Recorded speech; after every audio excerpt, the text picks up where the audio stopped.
Say, I'm alive. You don't sound like you're alive. Say it again. Say, I'm alive. Tayari. You know, we were making more noise and blowing the horns and everything earlier. I'm alive. I'm alert. I'm awake. I'm enthusiastic. I'm enthusiastic. Hello, East Africa. Habari za hizi Afrika Mashariki. I am excited. Yaani hapa nina furaha To be here. kuwa hapa. I'm excited Nina furaha to see all of the success that you all have achieved. kuangalia mafanikio yote ambayo mmeweza kuyapata. I've seen East Africa grow over the last few years. Nimeona Afrika Mashariki ikikua kwa miaka kadhaa iliyopita. I've seen Uganda grow. Nimeona Uganda ikikua. I've seen Kenya grow. Nimeona Kenya ikikua. And now I see Tanzania grow. Na sasa hivi nimeona Tanzania ikikua. So give yourselves a big round of Kwa hiyo applause. nipigeni makofi ya nguvu kabisa.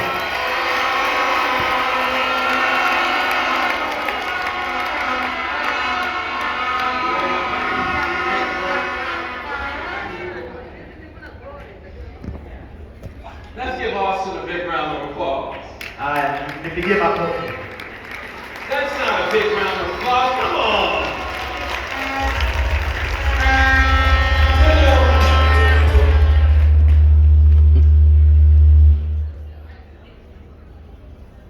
Something is going on.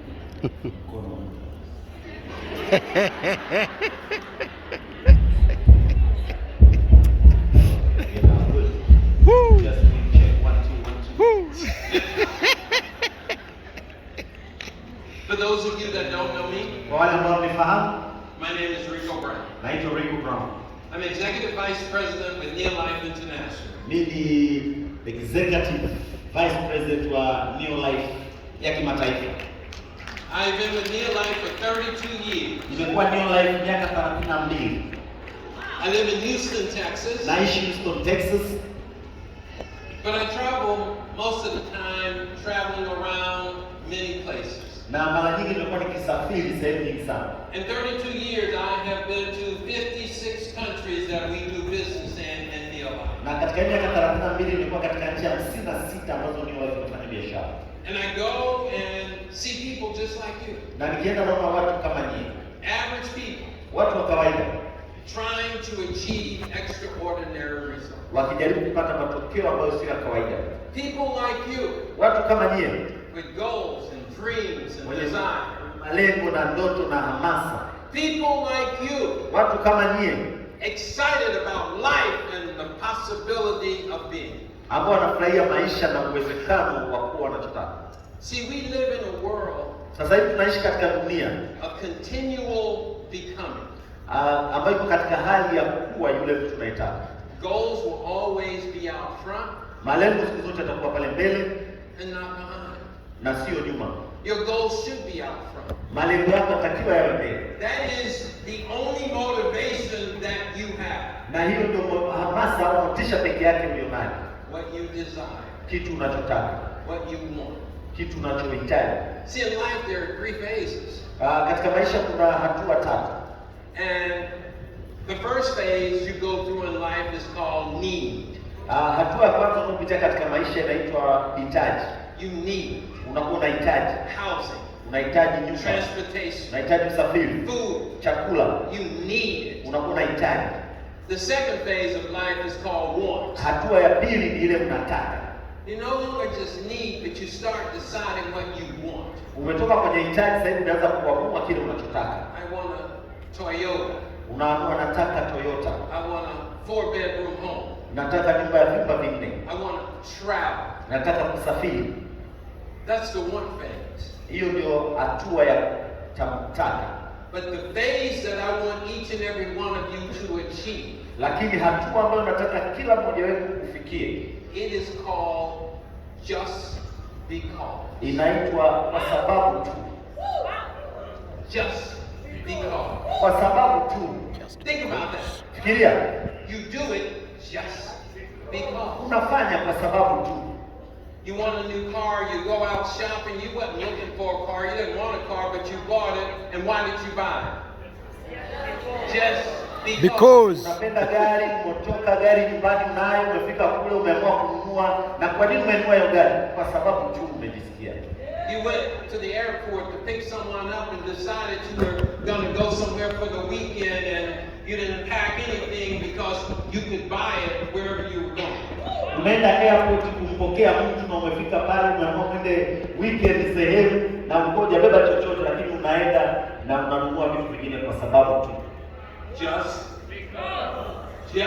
because. That is the phase we want each and every one of you to achieve. Hiyo ndio hatua ambayo tunataka kila mmoja wenu afikie. How many of you want to be successful? Wangapi mngependa kufanikiwa? How many of you have big goals and dreams? Wangapi mna ndoto kubwa na malengo? You know, nataka nikwambie, in Neolife, katika Neolife, you're planning. Excuse me. In Neolife, you're planning your success. Katika Neolife unapangilia mafanikio yako. See, there are so many people working every day. They're just working for a living. Kuna watu wengi sana ambao wanafanya kazi, lakini wanafanya kazi kwa ajili ya kuishi.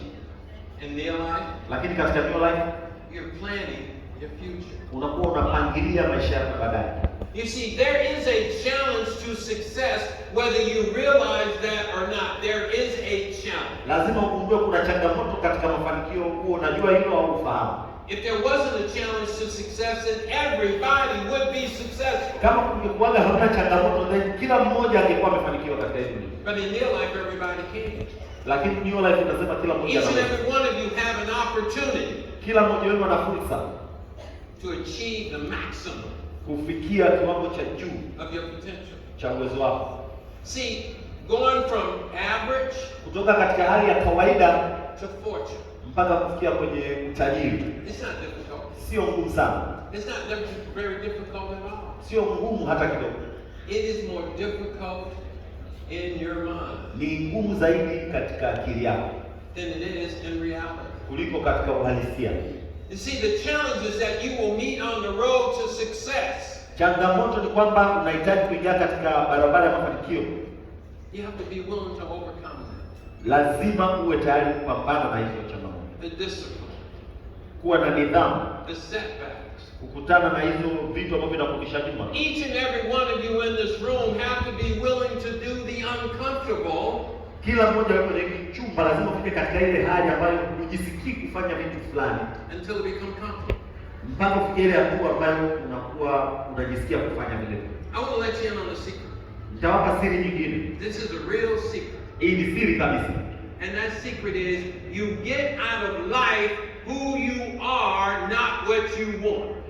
Utakachopata katika maisha ni kile ambacho wewe tayari umekuwa, sio kile unachotaka. To have more, ili uwe na zaidi, you must first become more. Lazima wewe uwe zaidi kwanza. And to become more, ili wewe uwe mtu zaidi, you have to work harder on yourself than anything else. Lazima ufanyie kazi fikra zako kuliko chochote kile. It's not about the person you sponsor. Sio kuhusu mtu ambaye umemwezesha kwa biashara. It's not about the person you want to talk to. Sio kuhusu mtu yule ambaye unataka kuongea naye. It is all about you. Ni kuhusu wewe mwenyewe. And what you are willing to do. Na kile ambacho uko tayari kufanya. Are you willing to enjoy the discipline of doing the right thing? Uko tayari kufurahia nidhamu ya kufanya kitu sahihi? You're here at Impact Summit 2024. Uko hapa kwenye mkutano Impact Summit 2024. You've heard some outstanding stories that should inspire. Umekutana na kuhamasisha. Just for that.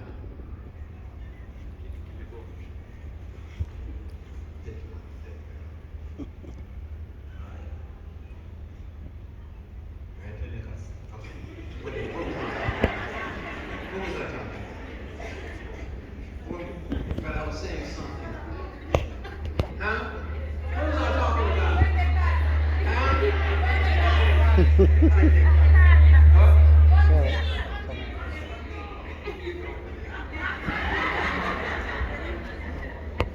I don't remember what I was talking about. Yeah? It's not about the person you sponsor. It is about you. Ni kuhusu wewe. You got to go over Kasur. And just let me know when he takes over the meeting. Niambie akianza kuchukua mkutano. So I want to share with you Kwa hiyo kuna vitu nataka niwashirikishe as we close this meeting. Tunapofunga mkutano. If you have paper and pencil, please pull it up. Kama una peni na karatasi, toa. My message to you today is from average. Ujumbe wangu kwenu leo ni inasema kutoka kawaida au wastani to extraordinary. Kufikia sehemu ambayo sio ya kawaida. From average to extraordinary. Kutoka kawaida kufikia hali ambayo sio ya kawaida. That is what Neolife will afford you the opportunity to do. Na hiyo ndio fursa unayopata katika Neolife. To have what you want. Kukupa unachotaka. To go where you want to go.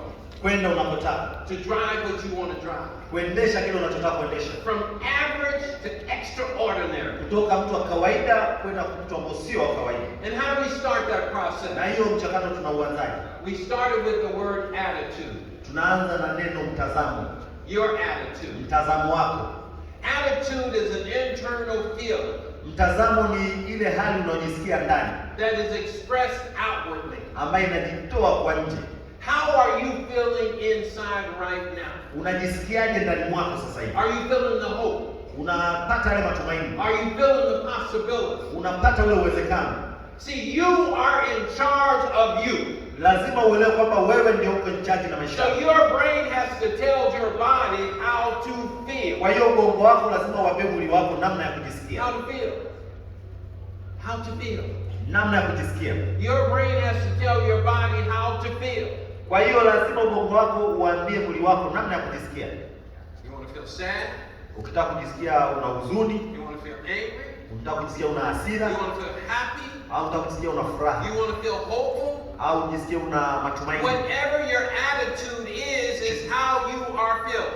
Chochote mtazamo ulionao ndio jinsi unavyojisikia. Your attitude show up on your face. Je, huo mtazamo unaonekana kwenye nyuso yako? When someone look at you and you frown instead of smile, Mtu akuangalia umenuna badala ya kutabasamu, that's telling them how you feel. inawaambia jinsi ulivyo. So you have to change your attitude to a positive mental attitude. Lazima ubadilishe mtazamo wako endelee kwenye mtazamo You have to chanya. change your thinking to positive. Lazima ubadilishe jinsi unavyofikiri uingilie kwenye kufikiri chanya. I don't care what you say. You say, oh, Ricco, we have an African culture, we have a U.S. culture, we have a European culture. Sijali utakachosema, sisi tuna tamaduni ya Kiafrika au ya Kimarekani. But we also have a Neolife culture. Lakini lazima ujue tuna tamaduni za Neolife. We're walking around talking about good health and prosperity. Tukiongelea kuhusu afya njema na mafanikio. Good health and prosperity. Afya njema na mafanikio. Are we truly experiencing what we are talking about? Je, unapitia kile unachoongelea?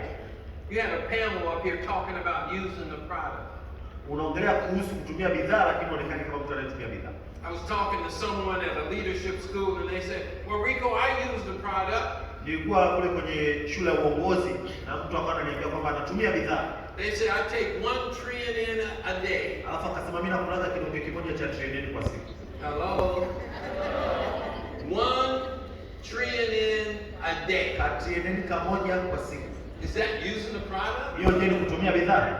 Is that feeling healthier? Je, hiyo inafanya ujisikie afya bora zaidi? How are you out there telling people to use the product and you don't use it? Kwa nini uko kule nje unaambia watu watumie bidhaa wakati wewe hutumii? Every time someone see me eating breakfast and they see the nutrition that I take, they wonder if I am sick. Kila mmoja akiniona nikiwa napata breakfast na wanaangalia vile virutubisho ninavyotumia wanajiuliza huyu anaumwa. The servers say, are you sick? Wanaanza kusema unaumwa? You go, no. Naambia hapana. My attitude towards my health, Mtazamo wangu juu ya afya yangu and towards prosperity na kuangalia mambo ya mafanikio is very good. ni nzuri sana. What will kill your attitude? Nini kitaua mtazamo wako? Let me give you 3 things. Ngoja niwape vitu vitatu. Friendships, Urafiki au marafiki, relationships, mahusiano, they will kill your attitude. zitaua mtazamo wako. There are a lot of negative people out there. Kuna watu wenye mitazamo hasi sana. And they don't really mean you a lot of harm, but they don't want to step up Wanakuwa hawakufundisha sana kukuumiza, lakini hawataki kujitokeza and be mbele better. ili wawe bora zaidi. So consequently, they don't want you to be better. Kwa hiyo ukiangalia kwa upande mwingine hawataki wewe ujiboreshe. Do something for me. Naomba unifanyie kitu hapa. When you're around your friends, put the biggest smile on your face every day for 1 week. Kwa wiki moja ukiwa na marafiki zako, hebu weka ile tabasamu kubwa kabisa ulilonalo. I guarantee you some of those friends will not come back around. Nataka nikuhakikishie kuna baadhi ya marafiki zako hawatarudi tena. Because they can't understand why you are so positive. Kwa sababu watakuwa hawaelewi kwa nini huyu ana mtazamo chanya sana. Failure. Kushindwa. How long do you hold on to failure? Je, unang'ang'ania na kushikilia ile hali yako ya kushindwa kwa muda gani? When you make a mistake, it is okay. Ukikosea ni sawa. It is okay to make a mistake. Ni sawa kukosea. It's not fatal. Kwa hiyo sio kitu kibaya. Let me tell you something. Ngoja niwaambie kitu. When you make a mistake, utakapofanya kosa, it's when you grow. ndipo unapokuwa. It's when you learn. Ndipo unapojifunza. Don't hold on to the mistakes that you've made. They are in the past. Usikae unang'ang'ania makosa ambayo ulifanya, hao yameshapita. You can't change them. Huwezi ukayabadilisha. And you can't redo them. Na huwezi ukafanya upya. You have to move on every day thinking that the next thing that you do is going to be what you want to accomplish. Lazima kila siku usonge mbele ukijua kitu unachofanya ni kile unachotaka. Failure. Here's the next thing. Kingine kinachofuata.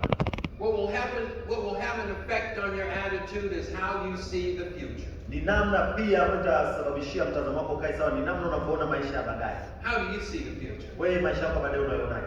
I mean, we have probably 3,000 people sitting here in this room. Tuna watu kama 3,000 wamekaa huko kwenye kichumba. And how do you see the future? Je, maisha ya baadaye unayaonaje? Finished? Umemaliza? She was having a conversation. I didn't want to interrupt. Yuko anaendelea na mazungumzo yake kwenye simu, sitaka kumuingilia. How do you see the future? Maisha yako baadaye unayonaje? Is it bright? Je, ni yale ya mvuto?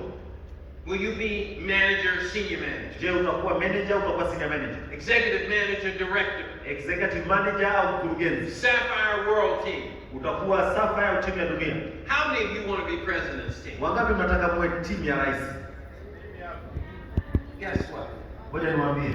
Start seeing in your future. Anza kuiona katika maisha yako mbele. Start seeing yourself as the president's team. Anza kujiona kama mtu wa timu ya rais. You see them back there. Unawaona kule nyuma. You see how they walk. Unaangalia jinsi You see wanavyotembea. how they talk. Unaangalia See how wanavyovaa. they dress. Angalia wanavyovaa. Start acting like them. Anza kuwa kama wao. If you want to be something, you have to start doing it before you get there. Ukitaka kuwa kitu fulani, lazima uanze kufanya vile vitu kabla hujafika pale. Priority is point number 2. Vipaumbele ndio point namba 2. We should live by priority and not by pressure. Lazima tuishi kwa vipaumbele, sio kwa ile pressure ya maisha. Do you understand what that means? Sijui mnajua kama ninachomaanisha.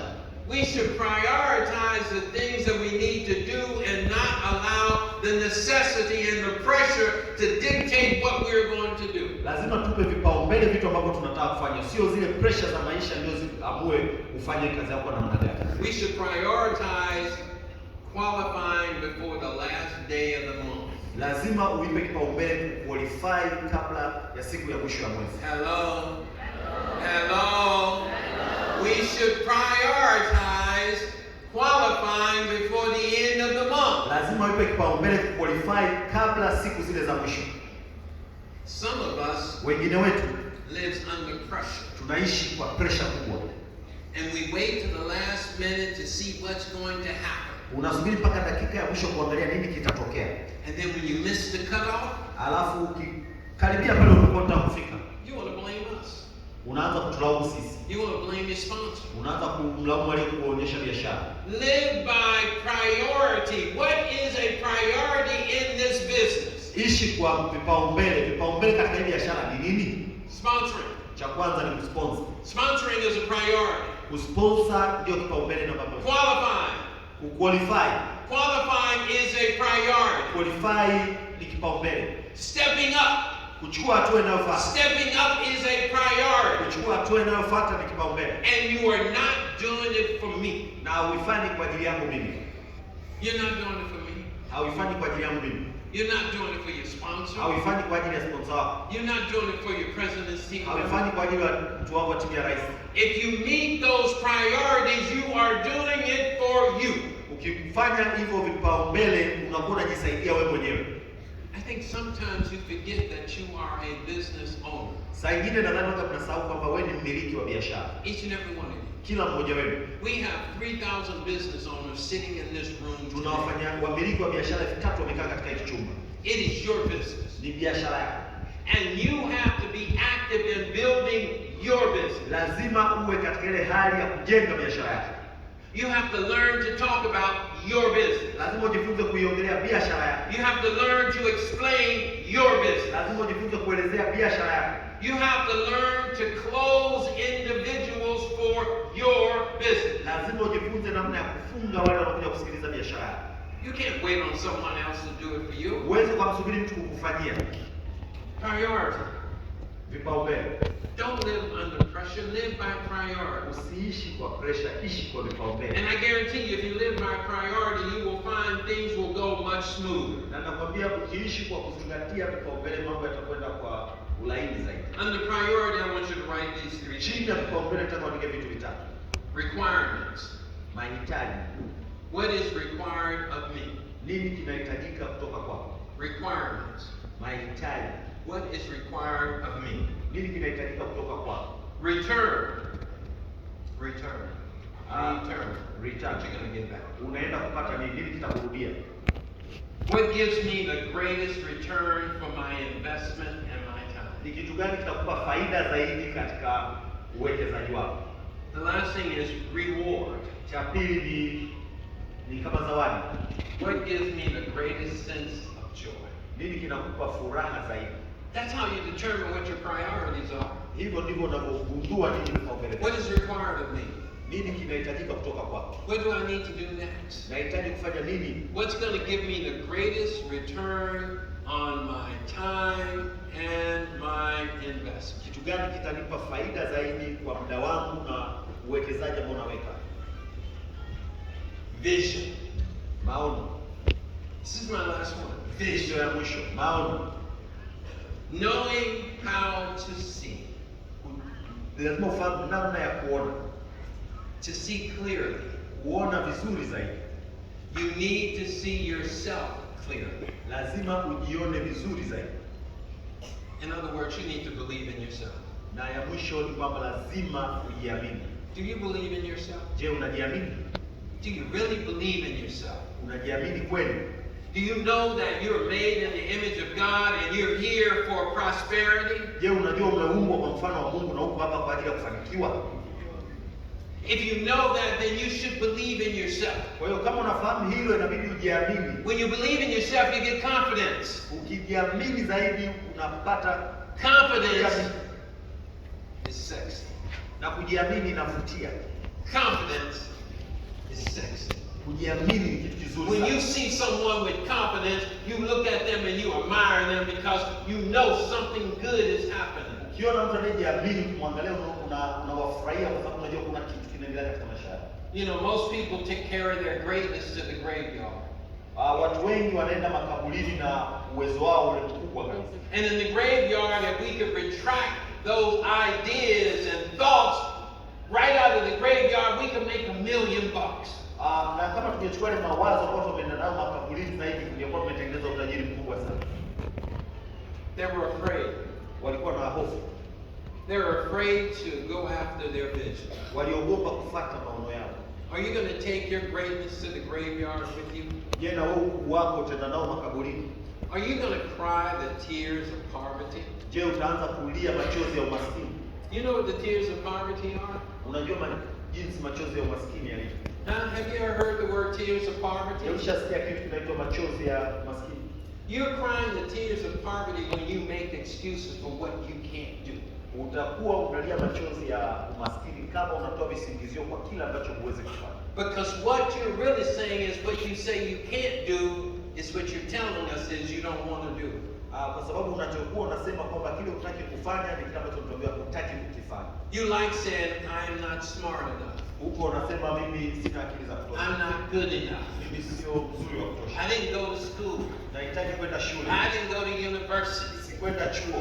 You will sit around and make excuses for what you can't do. I don't know how to talk to people, Ricco. Umekaa hapo huko unaweka visingizio kwa kile ambacho huwezi kufanya. Kila saa every time you make an excuse, you're crying the tears of poverty, and that's where you will stay in poverty until you quit crying and try. Kila unapokaa na kwanza kutoa visingizio huko naishi machozi ya umaskini na utabaki hapo hapo. What you can't do. Ukiongelea vitu ambavyo huwezi kufanya. In this business you're going to have to make some changes. Na katika hii biashara lazima ufanye mabadiliko.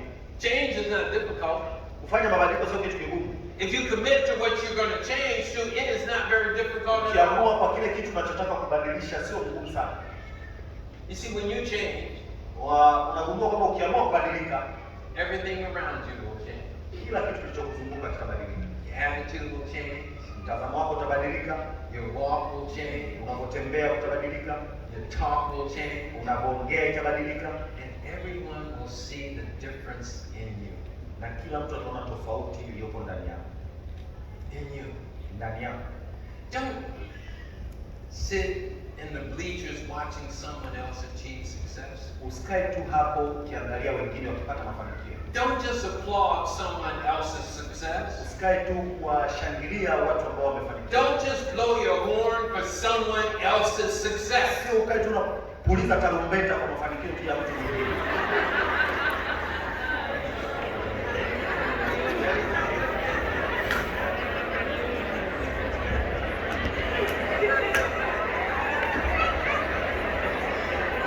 But blow your horn for yourself.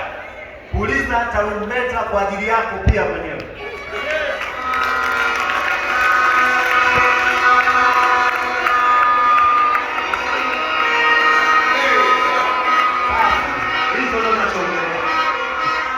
Quit just celebrating someone else and get to take action. Get to work. Anza kufanya kazi. Kai. Anza kufanya kazi. You need to be up here being recognized for something. Unatakiwa uwe na unapita hapo kutambulika kwa. And if you were not recognized for something this time, next year you should be on the stage being recognized for something. Na kama leo hujatambulika hapa, kipe cha ndogo kutoka siku inayofuata, wewe ndio utakuwa hapa. And you can do it. Na unaweza kufanya hivyo. You see, it is not what you learn. It is not what you know. Unajua ambacho utakofahamu sio kuhusu kile unachojua au ambacho umejifunza. That will make the greatest difference. Ambayo italeta tofauti katika maisha yako. Whether you will be here next year. Kama utakuwa hapa mwaka ujao. It's how you feel about what you know. Ni kuhusu unavyojisikia katika kile unachofahamu. It's how you feel about the choices and the chances that you have. Ni unavyojisikia kuhusu zile chaguo na chance ambazo unazo. Or don't have. Au ambazo huna. Whether you will try. Kama utajaribu. Or not try. Au hautajaribu kabisa. Whether you believe. Kama utaamini. Or not believe. Au hutaamini kabisa. This Impact Summit. Mkutano wa Impact Summit. It's not just a celebration. Sio tu kusherehekea. It's a kickoff. Ni ule mwanzo. It's a kickoff for another year. Ni mwanzo wa mwaka unaofuata. It's a kickoff for your business. Ni mwanzo wa biashara yako. For you. Wewe. When you come here, you should be renewed. Unapokuja hapa lazima uwe umejazwa upya. You should find somebody that you didn't know and talk to them. Lazima utafute pia mtu ambaye ulikuwa umfahamu alafu ongee naye. From this Impact Summit, you should have a newfound confidence. Na kutokea huu mkutano lazima utoke na ujasiri mpya. Confidence that your life will change. Ukianza kujiamini hata maisha yako yatabadilika. 32 years. Miaka 32. My life has changed. Maisha yangu yamebadilika. To the point that I'm ready to slow down. Nimefikia hadi hatua sasa nataka nipunguze kasi. And as a result, na kwa sababu hiyo, you can see that we have put some dynamic people in place to carry on the baton. Tumepata watu wengine wenye nguvu na uwezo ambao tunataka tuwaharikishe wasogee mbele. We got Drew McDermott. Kama mnaona pale tuna Drew McDermott as your Vice President of Field Development. Kama Vice President wa Field Development. Big round of applause. Naomba tupige makofi ya nguvu. If you are going to applaud, nataka niombe kama umeamua kupiga makofi, applaud as if you're applauding for yourself. Piga makofi kama vile unapigia kupiga makofi. There you go. You know, Fred Cassia. Tunaye pia Fred Cassia. He was in operations. Alikuwa katika uendeshaji. But got excited about what he could do to help you all in field development. Lakini akafurahia katika vile vitu ambavyo anaweza akasaidia katika upande wa masoko. And he left his job in operations and came to field Akaacha development. kazi ya uendeshaji akaja huku kwenye masoko. Fred will make a difference in your business. Pia Fred ataleta tofauti katika And biashara. all of these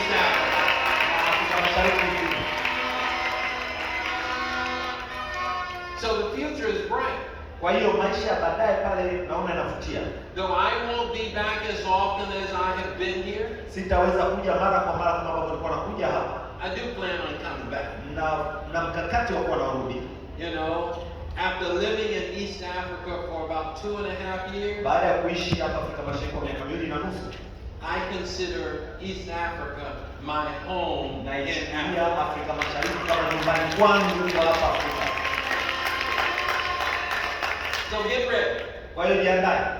I'm going to ask you to do few things for me. Nitaomba mfanyie vitu vichache. And this is for you. Na hii ni kwa ajili yako wewe. Before you get home. Kabla hujafika nyumbani. I want you to do a self-evaluation. Nataka uweze kujitathmini. A self-evaluation. Naomba kujitathmini mwenyewe. Decide what you're really willing to do. Amua ni kitu gani ambacho uko tayari kufanya. Decide how hard you are really willing to work. Amua uko tayari kufanya kazi kwa bidii kwa kiasi gani. Be tough on yourself. Kuwa mkali juu yako. Don't be easy. Usiwe mwepesi. Self-evaluation. Jitathmini. The second thing I want you to do. Cha pili ambacho nataka kufanya is decide if you're ready to make the next step. Amua kama uko tayari kuchukua hatua inayofuata. It's a decision more than anything else. Ni maamuzi kuliko kitu chochote kile. Once you decide to make the next step, ukiamua kuchukua hatua inayofuata, everything will fall in place. Kila kitu kitakaa sehemu yake. The things that you need to know will happen for you. Vile vitu unavyohitaji kuvifahamu vitajitokeza. Turn everything into a positive. Badilisha kila kitu kiwe chanya. Start thinking very positive. Anza kuwa na fikra chanya. And if someone says something negative, flip it over and say, no, that's not correct. I will, I can, I am, I must. Na mtu akileta ule mtazamo hasi, wewe badilisha useme naweza, nitafanya, kitaeleweka. Here's the last one. Hii ndio ya mwisho. Have faith. Kuwa na imani. Have faith in this opportunity. Kuwa na imani juu ya hii biashara au fursa. Have faith in your upline. Kuwa na imani na upline wako. Have faith in your president's team member. Kuwa na imani na mtu wako wa timu ya rais. But more importantly, have faith in yourself. Lakini cha muhimu zaidi kuwa na imani na wewe mwenyewe. You, each and every one of you. Kila mmoja wenu hapa. You have greatness in you. Ndani yako una ukuu. Greatness. Una ukubwa, ukuu. Don't let that greatness go to waste. Usikubali huo ukuu ukaenda hivi. Put yourself in a position. Jiweke katika nafasi to pull the best from yourself. Kuleta ubora kutoka kwako. And you'll get the best. Na pia utapata ubora from the people that's a part of your organization. Katika wale watu ambao wako katika biashara yako. God bless you and thank you. Mungu awabariki sana na asanteni sana kwa kuwa hapa.